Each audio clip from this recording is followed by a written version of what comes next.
Hello, you wonderful people, and welcome to another episode of Not Too Comic Book. This being a show where I talk about TV shows that are adaptations of comic books. For today's episode, I'm going to talk about Season 1 of I Am Not Okay With This. I'm going to start off with non-spoilers, and then I'll make a clear point of when I'm going to start talking about spoilers. But in general, how I felt about the season, I thought it was great. Much like the end of the effing world, it is fairly short. I mean, both the length of the episodes and the amount of episodes. It's only 7 episodes, and the episodes range literally anywhere between, I think, 19 to like 28 minutes might be the longest episode. But it's a fairly quick, run through, and I think it's well worth your time. I think it's a really cool, like, coming of age type of story. You can definitely feel remnants of like the end of the effing world with just some of like the kind of like that teen story. You got elements of that just with, spoilers if you didn't know, but obviously this deals with superpowers. So the main protagonist, Sydney, has superpowers. So there's that whole situation. So dealing with life as a teenager, as well as our own personal issues, along with finding out she has the superpowers, it brings this story in a very interesting, and without going into it, because I'll go into this more with spoilers, but there's elements to it I wasn't expecting, because I thought the whole focus of it would be just like her, dealing with all of that. There's actually more to it. They kind of set up some interesting things. Like I said, I won't go into it. It's just because, as someone who's never read the original comic book that this is based on, so this is my first time experiencing the story, but I really liked it. To me, the end of the effing world had more of a darker comedy element to it. It definitely had its dark drama moments, but at least but this has some of its comedy elements. But I feel like it's interesting. I feel like this has much more drama moments, in my personal opinion, but maybe that's just me. But I still think it is kind of like heartfelt and just complicated. It's just as you join Sydney on this journey or whatever. So, but I think if you like the end of the effing world, which I love the end of the effing world, both seasons, I think you're really going to like this show, because it has that feeling vibe while still kind of doing its own thing. Because I know some of the producers of Stranger Things is there, so it kind of has that element, but it doesn't go full blown Stranger Things. It's not even set it's not like a period piece like it's set in the 80s or anything like Stranger Things. It's actually set present day, much like the end of the effing world. Yeah, that's just kind of my immediate thoughts. If you have not seen it, I highly recommend you check it out. Do note that going forward, I will be going into spoilers, so do keep that in mind. You have been warned. Okay, so let's break some stuff down. I knew just based on the trailers and stuff like that, Sydney's complicated relationship with her mom. It's actually, which her mom is played by Kathleen Rose Perkins. I want to say Colony is the most recent thing I can remember I've seen her in, to my recollection. I know she's popped up in other stuff that I just that's not really coming to mind right now, but that's the most recent thing I think of. But it's actually kind of sad, because for Sid, it's her and her mom don't really talk about the elephant in the room, finding out, wait, not only did her dad die, her dad killed himself in their basement. So she's even afraid she's like, I haven't even gone down in the basement since he died. And it turns out her mom, but it kind of lends itself to understanding why they had the complicated relationship they do. Because for her, it's Sid, you have this great memory of your dad and everything. Because the fact that Sydney's she kind of feels like people she loves don't love her back. And it's and her mom says a thing of well, maybe you're just having your hopes a little too high. I'm that's the shittiest thing you could say to your daughter. Why would a parent say that? And she's my mom can be such a bitch sometimes. I'll admit, I was that was bitchy. But at the same time, it's just much like Sid, in her own way, Sid's mom was hurting. It's just the fact of the matter is because Sid can be very sarcastic, which I'm always down. Personality wise, I like sarcastic people who make I think it's because I can relate, because I kind of deflect. That's kind of my defense mechanism. I deflect with sarcasm. I'm a sarcastic asshole, but I think that's why I can kind of relate to Sydney on that level. But I was oh, that's super messed up. And then I didn't even, because I don't think the trailers really even talked about it. But obviously she has a little brother, Liam, and the fact of the matter is it's a combination of obviously she loves her brother, takes care of him, jokes with him and everything. Her mom's struggling, working long hours out the week. And so all this, it's just Sydney and her mom having this complicated relationship, but there being so much bad blood between them. And even later on, Liam's I want you guys just to sit down and talk. Maybe that'll kind of fix things, And it's because even he recognizes the tension between everything. But obviously for Sydney, it's just a complicated thing of obviously she's moved here fairly recently, because it's the fact of the matter is, like, apparently they've moved around a lot. They didn't really dive into that too much, but that was an element to it. And the fact of the matter is that's how her and Dina became besties, because like Dina came to town just around the same time and they ended up hitting it off. Like she kind of kept to herself until her and Dina like started hitting off, and it's like Dina might be like her best friend ever, you know. But then it's like she kind of feels throughout the season like Dina's like slipping away from her, especially because like, wait, you're dating Brad? Bro, because basically in her mind, it's like, Brad's such a, he's a dickwad. Like, he's such a douche. Like, why would you? You're so cool. Like, Dina, why would? Because even she's like, I don't even know why Dina hangs out with me, because like Dina seems so cool and it's like, I'm kind of me, you know? And then there's her relationship with Stanley, which I didn't notice until like I was reading something. Because obviously the main actress who plays Sydney, Sophia, most recently was in Gretel and Hansel. But also, obviously, It, the remake of It. And I didn't realize this until someone pointed out. I didn't recognize that the actor who plays Stanley was also in It. So it is kind of interesting. I've talked about this somewhere else before, but I was like, I thought it was kind of pretty interesting. You know, I like it when actors kind of reunite on a different project and stuff like that. But obviously, Stanley being like this stoner weird kid, which... Holy shit, let's talk about Stanley's story. Like, that's actually depressing. Like, he talks about the fact that, like, that whole conversation came up about Stanley and, Stanley's dad. He was just kind of like, well, he brings up the fact is, like, because later on, like, he thinks Sid had a panic attack. He's like, yeah, my mom used to get him too. The way he talked about it, I don't know if it's necessarily like his mom is dead. It sounded like almost like he was implying like his mom wasn't around anymore, like she left, like she ran out on him. I kind of lean more towards that, but it could just be that she died. But for him, it's like, yeah, his dad's going most of the month, like 25 days a month. But he's kind of like, yeah, I kind of wish he would stay going. But then he kind of felt bad because, oh crap, because I know your dad died. Like, he's like, I didn't mean that. She's like, no, it doesn't bother me.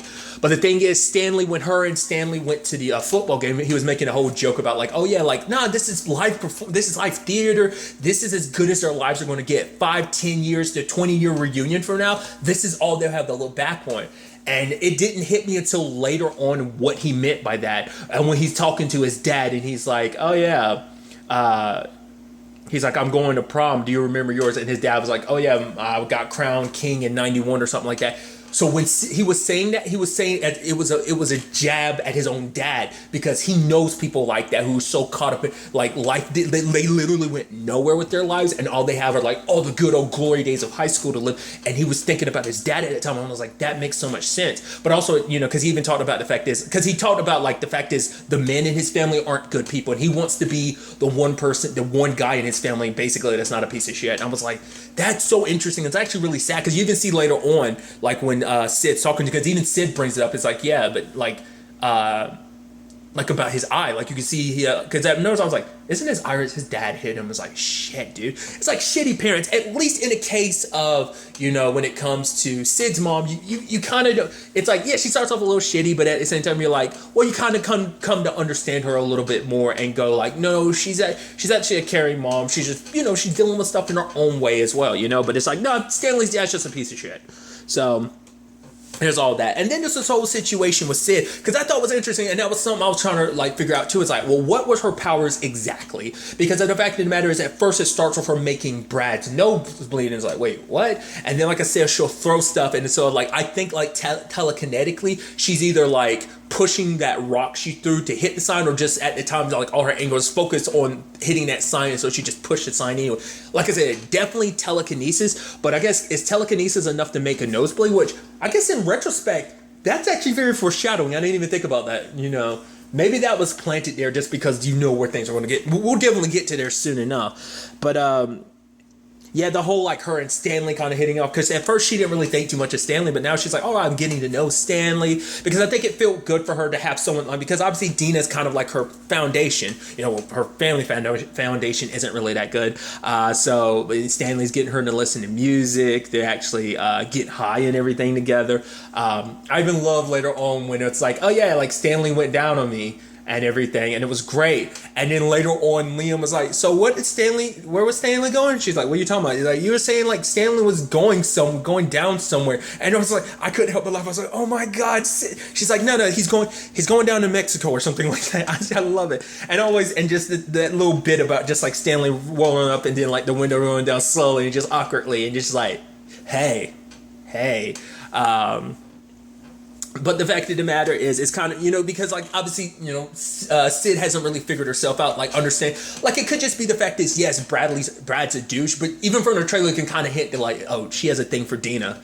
And so the fact of the matter is, it's for her, it's like, she didn't really recognize it because she was like, yeah, it felt weird with Stanley. It was awkward. We actually, like, I guess, so it was a situation of like, she was like, it didn't feel right. She's like, I didn't want to kind of do it. Like it didn't feel like right, doing Stanley. Cause like I said, she hadn't really figured herself out. And so, I think it was a thing of like, it's like, oh, Dina's spending so much time with Bradley. And I was like, oh, here's someone that's actually kind of extending a hand. Yeah, he might be weird, but actually he makes me, I mean, granted, he's not that funny. But still, she liked hanging out with Stanley. And so, obviously, that gets complicated because of the whole... I love... I'm skipping all around, so I do apologize, but I love them getting in detention because Bradley's cheating. I'm like, you could at least be a little more covert. You're just leaning over him. Like, do you not know how to cheat properly? Holy shit, you're an idiot. But then, like, both her and Bradley are getting failing grades and they're getting detention. And I love...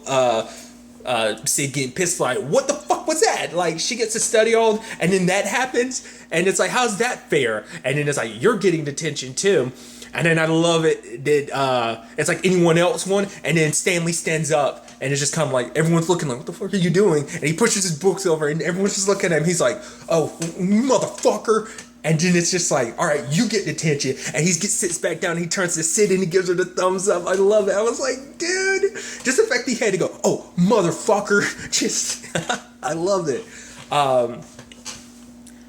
Because I wasn't it like that. I was curious what they were going to do with that whole, like, Jenny situation, because they set her up. I'm wondering, like, at first I was wondering, like, is that going to eventually turn into something? Like, I thought maybe, like, Jenny and, said like that might be a thing later on or something. I don't know what I was thinking, but I was just wondering if that was something they were setting up. But basically it's like, oh, she went to rehab, apparently she was out of rehab, because this was at the party that they all kind of ended up at.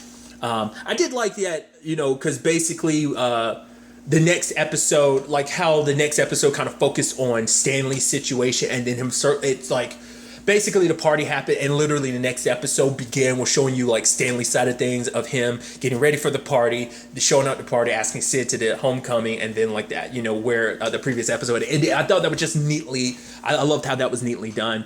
But the fact of the matter is, Sid and Dina, it's like, oh man, because like Dina wanted to go check on Brad. It's like, no, Brad's acting like his whole damn leg got chopped or something. It's like, no, he's fine. But the fact of the matter is, they went to the party. They actually had a, good time and everything. But, Brad showed up and Dina kind of got taken away because Brad's like, oh no, we should go hang out. Like, oh, you look great in that dress. And it's just like, he was very possessive, right there from the beginning kind of shows, he's very possessive because it's like, oh yeah, I'm here. No, we're dancing a little bit. He's just kind of like, no, come on. Like, oh, we should go somewhere. It's like, we should hang out. And it's like, okay. Like, it's just kind of like, he automatically is like, yo, we're going to do what I want to do type of situation. And it was almost like he got pissy at her for wanting to stay behind with, Sid, and so she's like, no, because she had promised Sid, like, no, we won't get separate. I won't leave you alone at the party, but she does because she wants to go be with Brad and apparently get into a fight because it's like, we never got to the ins and outs of the fights, but she's like, oh, we fought over something, over like nothing, and so that moment between her and Sid kissing her and like, whoa, and it's like, oh yeah, it's like, oh yeah, I know, I totally, yeah, and it's like, especially understanding like why Sid kind of gets triggered the way she does. It's just like, it seems like obviously the anger issues and stuff like that. But what's really interesting, because obviously like at that point when she ran away to the woods, that's the first time we got a full display of her powers to the point she could literally like say fuck and literally send out a shockwave and knock down full-blown trees. Was pretty impressive. And the moment we saw that yellow car at the end, like at the end of that episode, I was like, wasn't that Stanley's car? And then we see him in the car. I'm like, that definitely was Stanley's car. Like, she ran across the road and almost got hit by Stanley, right? And he sees her power. She's like, Sid. And he's like, you're going to keep this quiet. You're not going to fucking tell anyone. I promise me. He's like, I promise. And he literally, every time he wanted to try and talk to her about the powers and everything. And obviously, her and Dina have this awkward situation because of the kiss. She's avoiding Dina. And now she's avoiding Stanley. But Stanley wanted to kind of test her powers and kind of let her know, like, okay, what's up? It is kind of sad because like the back and forth of the complicated thing because Sid's trying to figure stuff out herself, she comes off a little dickish towards, Stanley. Even Stanley's like, oh, you're kind of a dick to me, but this is like a whole new level later on. But it's just he kind of took it. He was just kind of like, sometimes like she kind of pushed him away and he kind of be beat down, but he'd come back and be like, no, all right, it's cool. Because I think for Stanley, there's probably not too many people he can honestly say he's tight with or friends with, I mean, obviously he really likes Sid, but obviously, sadly, it's not the same feeling. I even love later on when they're trying to discover her powers and everything, work on them at the bowling alley, and nothing happens. And they're sitting there, and it's like, she's like, yeah, it happened because I kissed someone at a party. He's like, oh, I thought we were kind of like together or something. She's like, oh, you thought that? And he was like, yeah. But I mean, he's like, even if we're not, that's cool. He's like, the fact of the matter is, whoever it is you kiss or whatever, I mean, it's not like I'm jealous or anything. And she's kind of smiling and stuff like that. He's like, did a person, whoever, I'm not going to ask who it is, but does he dress cooler than me? And Dina's like, Sid's like, no one dressed cooler than you, Stan. He's like, yeah, that's true. I'm like, I like that. But obviously him trying to piss her off to make her use her powers, obviously she wasn't too happy about that because he was like, oh man, that's awesome. It's like, you idiot, I could have killed you. Really could have, especially because she had already she made Brad's notably, she accidentally killed Banana the Hedgehog, which I don't think I've ever seen a hedgehog in something, like a live hedgehog before. And like, those things are actually super adorable. I mean, because obviously when you think hedgehog, you think Sonic. Obviously, perfect timing to talk about that, just because like there's Sonic movie out and everything. But it's just interesting. I mean, I guess there's never a wrong time to talk about Sonic. I just think with the movie being out, it makes it perfectly serendipitous. But regardless, he had brought up some interesting stuff about obviously running through like the comic book stuff of like, I love him being like, oh, these people who write comic books, they take stuff, they did some research on like some, science and blah, blah, blah, blah. Like basically saying that they took real life research and kind of applied it to comic books. And she was like, no, they didn't. He's like, all right, yes, you're right. Which I kind of understand because like there are tendencies like, stories I come up with, I have a tendency to kind of research, like, especially like, psychic abilities. I've done my own research into like not like full-blown science, but I've looked up a list of like psychic abilities and stuff like that across fiction, but also like what could be considered, you get what I'm trying to say. So like, but it's just the fact they said she shuts him down by being like, no, they didn't. He's like, right, you're right, but let's use these as a principle. So run through like radioactive got bit by a spider. Okay, what was it? Radioactive some goo or whatever. And it's like, okay, what about your parents? And to me, that ended up being a really interesting development because I didn't think much of it. I was like, because that was the thing, because I was like, are we going to explain where she got her powers from? But then we kind of do later on because obviously her counselor was obviously it's a plot device I haven't even talked about either. I meant to bring it up at the beginning, was the diary aspect of it. I like that. Like obviously, like we're getting a look inside of her head, but it's all from the perspective of her writing in the diary. Like we're getting her thoughts at that time during her head, but she's later on writing them down to her diary. So I thought that was kind of interesting. I wonder if that in any shape or form kind of playing off the Diary of a Wimpy Kid type of situation. I mean, it might not just be that. I mean, it's just a teenage thing to write in a diary anyway, especially in her case because she has a lot of like, it's like her counselor thought it'd be kind of a coping mechanism for her. But it's a situation of like her counselor suggesting you get closure, and she went inside of her dad's stuff, and because she was hoping, because it turns out her dad didn't leave a note or everything. So it's like, why did this happen? Her mom basically suggests like I kind of like the way they kind of made it appear earlier. When her mom like snapped at her, it's like when you were off to school, your dad sometimes wouldn't even get out of bed. So I was like, oh, so he must have suffered from depression. So it was like a chemical imbalance in his, like, maybe there was outlying issues for why he was depressed, or maybe it's just like it kind of like runs down in your family of like, mental issues or something like that. But the fact is that, Sydney kind of looks into it and finds her dad's stuff. And because I remember, I saw the dog tags and stuff like that around her neck at the beginning. Because I like how basically you start at the end and then rewind to the beginning. And they kind of cut back and forth a little bit to that. But the fact that the dog tags, I was like, oh, was your dad in the military? Because I was thinking like, oh, maybe that's how he died. But it's like, oh, no, like we find out later on. Which is also messed up because obviously most recently, like Lock and Key, it's like spoilers. Finding out how their dad was murdered. I thought he just died because he was sick or something. It's like, oh, no, he was straight up murder. And now we find out in Sid's case, it's like, oh, your dad didn't just die of natural causes or not even something in the military. He killed himself. And in particular, they actually explain it like he hung himself. It's just like, Jesus. But the fact of the matter is, her mom explained that basically he joined the Marines, but when he came back, he wasn't himself. And the fact of the matter is, she's like, we try to move forward like everything was okay, but he wasn't the same, things weren't. And so she starts listing off some things like him being paranoid, like he was being followed, which we'll get to that. I skipped over that with Sid and everything. But the fact of the matter is, certain things didn't kind of line up. He wasn't acting like himself, you know.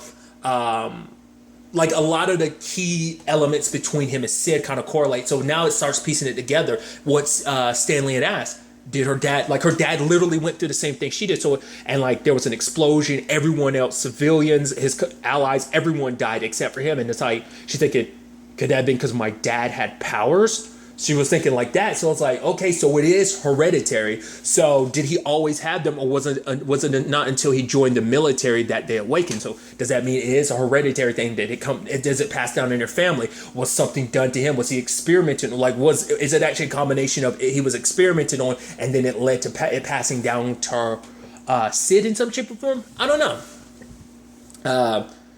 But I thought that was kind of an interesting element to it all, you know? Especially, you know, so that kind of sets up some interesting stuff in the future. But another aspect to this whole thing is like them in detention and stuff like that. They're gonna have to scrub the bleachers and stuff like that. And Jenny's kind of an asshole. Once again, teenagers, most teenagers, it just fiction kind of showcases teenagers being assholes. As a former teenager myself, I mean, granted, this was many years ago, I can confirm teenagers are assholes. You look back and you're like, man, it seems like all teenagers are kind of dicks. I was a dick as a teenager, even though I kept to myself. I was still kind of, like I said, I was just very much like Sydney when I was a teenager, when I was kind of that age. But regardless, the fact of the matter is, you know, like the lights start flickering, because like we see it at one point. She's walking home and there's a shadowy figure, because you see that scene in the trailer. I thought like, oh man, some random asshole is going to try and attack her. She's going to defend herself with her powers.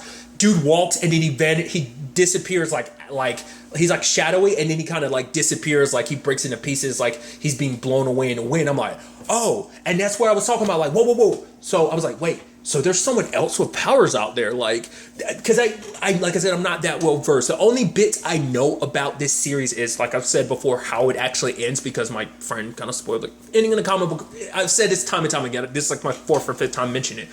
But other than that, I didn't know this was an element to it. So I was like, oh, there is something else going on, something else or someone else going on with this whole situation as well. So Sydney might not be alone with, you know, being the only one with powers in the world. But regardless, she saw this particular person she saw a shadow in the library, and obviously like it freaked her out. It's like the feeling it gave her, it made her, you know, erupt, and her powers ended up knocking down everything. So she got Stanley to cover.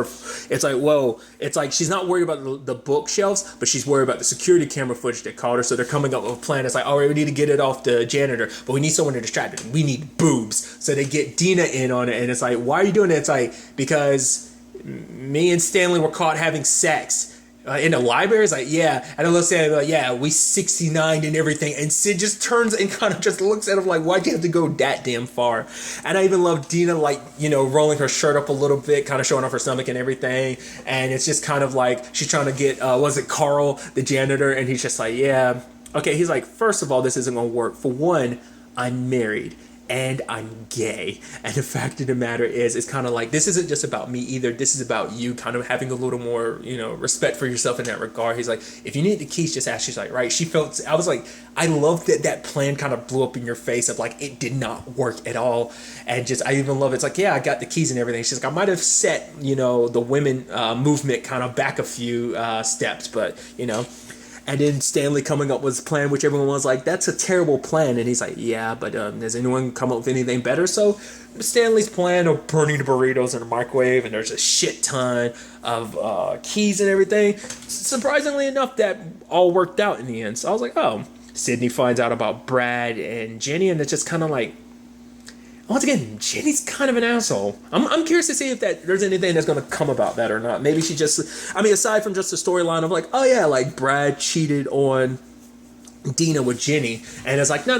Because he was like, okay, so like you and me, Sid, let's make a truce. And I was like, even Sid was like, what the fuck is up with him asking about this truce? Now in retrospect, you get it. It's like he felt guilty about, and not because it seemed like, it made it seem like him, like the way he was like, hey Jenny, I was like, I didn't think anything happened at a party. I assumed like, oh, you two used to bang, and I figured like it was just that thing of just like, oh, like that person you casually hooked up with now around your girlfriend. Like I figured it, but it's like no, he felt guilty about like, oh yeah, like he's because Dina and him had that argument because it's like, oh, you're not showing me any attention, but Jenny is. Like you should like almost like you should have came over, with me, hung out with me, pampered me, because once again, frankly speaking, everyone's all over like Brad's dick. Everyone loves that. Oh, Brad's so awesome. And the moment Dina kind of strayed away from all that love, because even like Sid was like, he's like, you don't like me much, do you? And it's like, you literally have the entire school in love of you. You don't actually need my love too. But it seems he's like, I'm not a total monster. So like for Dina's sake, let's bury the hatchet. But now it's like he got ulterior motives, and now he's telling Sid not to say anything, but Sid did, and it pissed him off and everything. So it's like, okay, I was like, Brad's going to be an asshole, which turns out to be the case. But we'll get to that soon enough. I felt bad about the whole situation with her brother, him trying his best in this whole situation, especially because it's like, Banana died, and it was kind of like very like sweet what Sid said, because obviously like he probably like her brother Liam probably was thinking like, oh, like this is this is all part of like, you saying all this to Banana, but obviously she was speaking more so from her dad of like, we miss you and we don't really know kind of how to, it's not easy being without you and stuff like that, Because I love her being like, yeah, she was like, no. He was like 94 in Hedgehog years. And Liam's like, you sure? It's like, yeah, actually he was 12 in Hedgehog years. I killed a tween. But the fact of the matter is, she tried to stick up for him with that kid, and I love that she basically took what Stanley was saying to him. It was like, when you get to high school, that's all that's going to matter, because beyond that, you're not going to do anything for yourself. So, and he's just kind of, the kid, Richard's just kind of looking at her, and she's walking away. She gives him the double middle fingers, like, yes, stay, leave my brother alone. And I love her trying to play the big role sis, the big sis role, which, just it didn't go the way she planned. Sadly, it ends with her brother getting punched in the face because of it. And at that time, like everything was going wrong. Dina was pissed at her because it's like, I saw the library, so you lied about everything. It's like, I think more so than anything, Dina was pissed because like, well, she already dealt with Brad lying to her, so she didn't want her best friend lying to her, especially because like she talks about later on. She used to tell her everything, and now it's like, you tell me nothing. And so, and then obviously she already pissed off, Stanley, and it's like, oh, he's getting another date to the homecoming and everything. And then it just, things weren't good, and especially learning all that stuff about her dad, it made her, want to approach things differently. I even love, and I want to say it was the season finale, I want to say, is they shift the title, they make it, I am not okay with this, and they cross out not, and it's just like, I am okay with this, and I'm like, and she's trying to put a little more pep in her step and try to be happy, and it's just like, rather than sulking, it's like, I'm going to, try to pep myself up, and, because even like her attire at school, she changed it, cooking for her brother and everything. It was actually, side note, I'm gonna go ahead and talk about it. That moment with her brother, super damn adorable. When her brother was like, oh, come inside, Dean's like, you're looking at my face. Looks pretty awesome. You want some coffee? You want something? And it's just like, are you playing the role I think you are? And he was like, okay, so go out there, don't get too crazy. Be back before 8 o'clock. And she's like, it's 7:45 right now. And he's like, what's more so than anything else?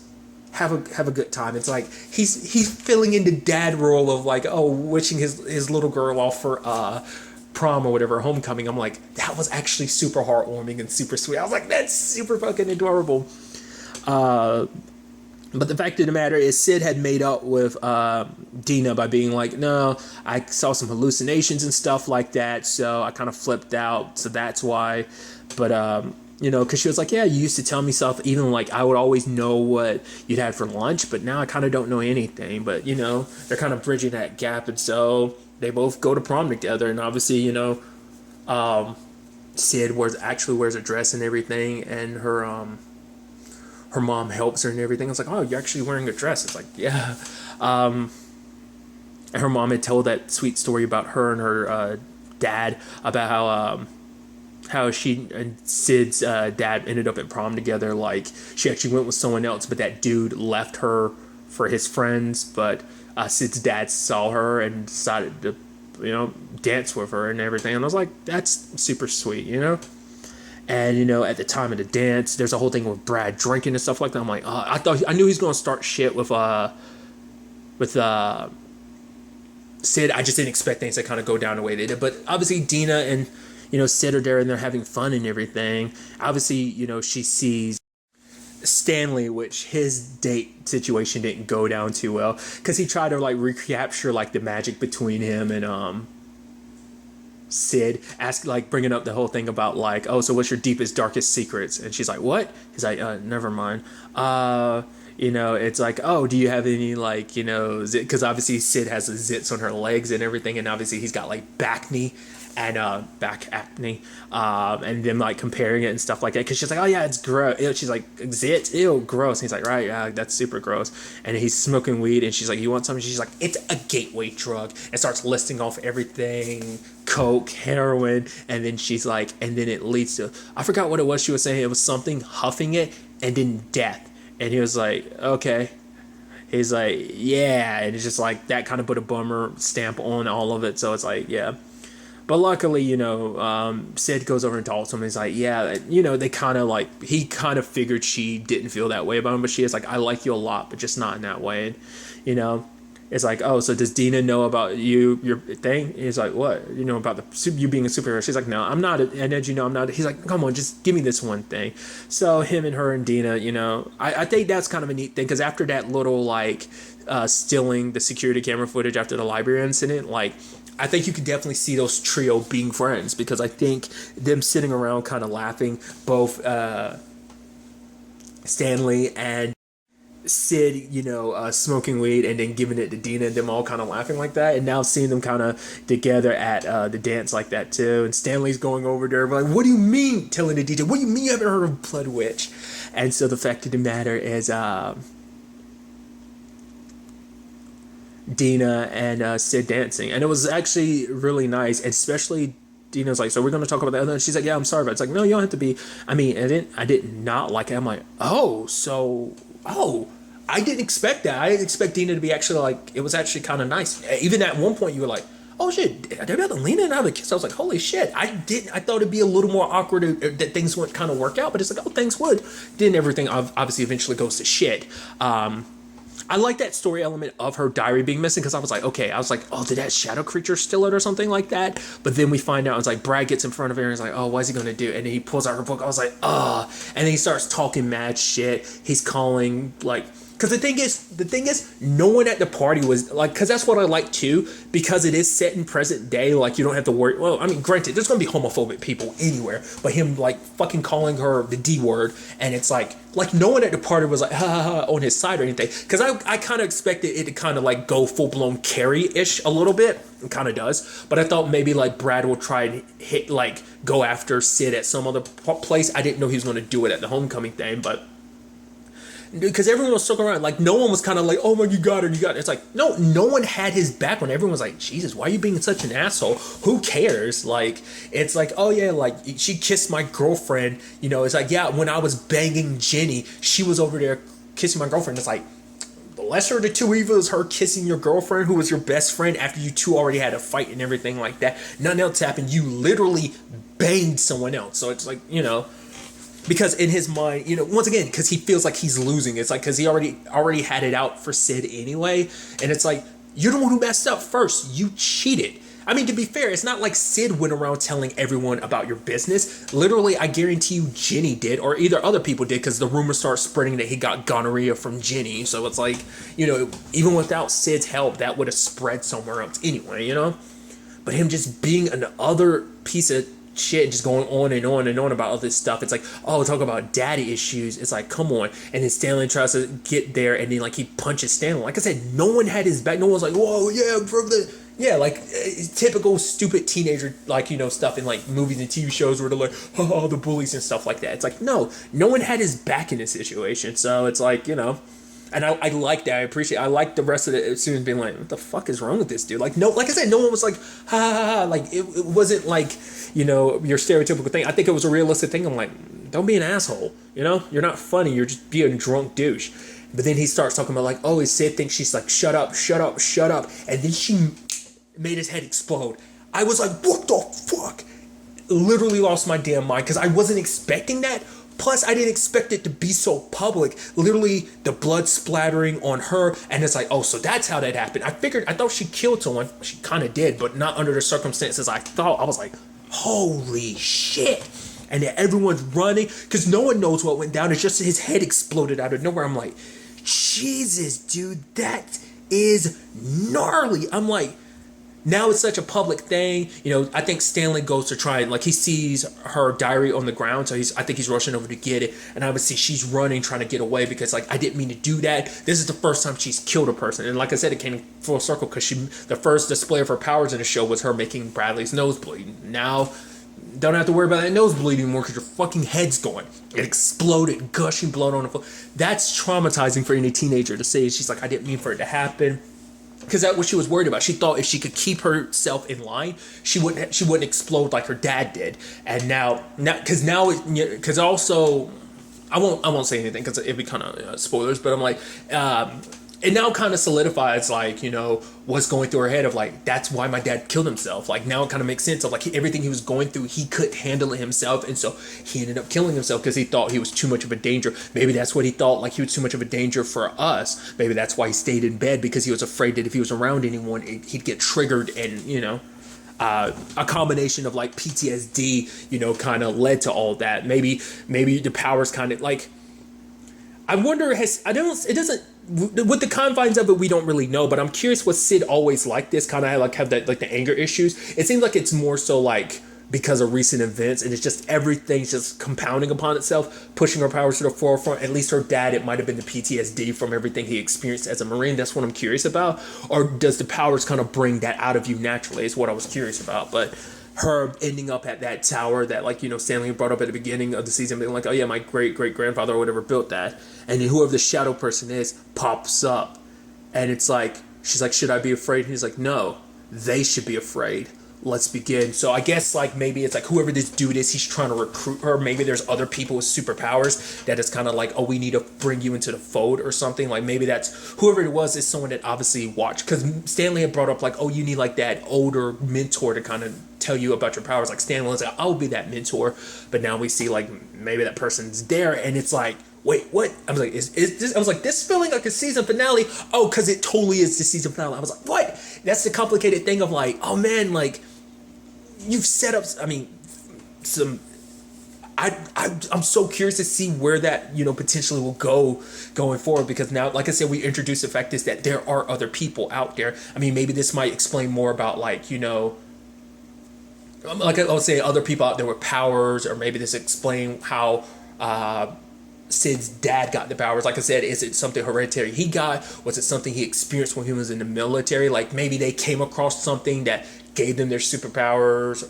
We don't know. And I'm curious, is that something they'll even bother explaining? It's just like, no, has superpowers, don't get too caught up in the details. It just is what it is, and we're just kind of building off of it. Like, that backstory isn't really necessary. Because even in the end of the effing world, like, they gave you enough, like, world building in the sense of knowing who our characters were. The actual world itself wasn't important to a certain extent. You get what I'm trying to say? So, I don't know. I'm curious, is that going to be an element they kind of have in this series as well? Once again, I've never read the comic. I wonder, are we also going to get any exploration of her powers? Like, is it just pure telekinesis? I mean, I didn't know telekinesis could be used like that. I mean, I guess, like, if you squeeze on, basically, like, if you squeeze on someone's head enough with telekinesis, you could make their nose bleed and obviously, like, make their head pop. It seemed like it just straight up exploded, which also, that's kind of foreshadowing just because of something else I knew about the comic book. Once again, don't want to spoil anything, but I'm like, kind of leads something to later on when I'm like, I don't know. Like I said, I'm not going to get too caught up in that.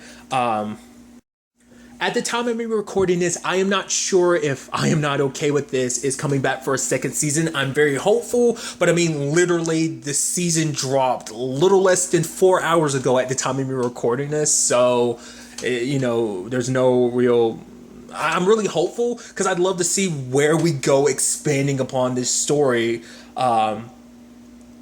Just like what this all means for Sid going forward. Obviously, it's like how would you feel going back to school like the next day after something like that goes down? Especially like eventually, you know, Dina's going to find out because Dina was like telling her about like, oh, tell me everything. And it's like, well, now she might have to tell Dina, but telling Dina like I murdered Brad might be a hard, you know, pill to swallow, but maybe Dina be okay with it. I don't know. Especially because they were taking steps forward. Now that Dina might find out about it, might push them away. It might even make it so that Sydney's kind of reluctant to be around Dina because Dina's probably heartbroken about the whole Brad thing. It's like, yeah, Brad was an asshole, but he didn't deserve to die. Like, oh my God, I don't understand what happened. What was that? And obviously, like, Stanley being the only person that knows the secret, trying to help, you know, her potentially cope with that. It depends on whoever this shadowy figure is and what their plan is for her, you know, going forward. Like, it's like, oh, they should be afraid. So kind of making her feel more like a weapon and, you know, dealing with all that on top of just trying to keep herself under control. Because I feel like she took steps to kind of, you know, confront like a lot of stuff she was dealing with this season. But the fact of the matter is, it's still that thing of like, you have so many questions. And at the same time, you're also afraid, like, I already did this. What if I end up kind of going nuclear like my dad did and causing...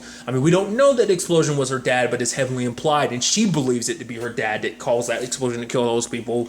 So all that kind of weighing on your mind. Maybe she'll try to distance herself, run, because she's like, what do I do from here? Do I run away? Would this shadowy figure let her run away? I'm very curious to kind of dive into it. Like I said, I would love to see a second season of this to see where it would take us.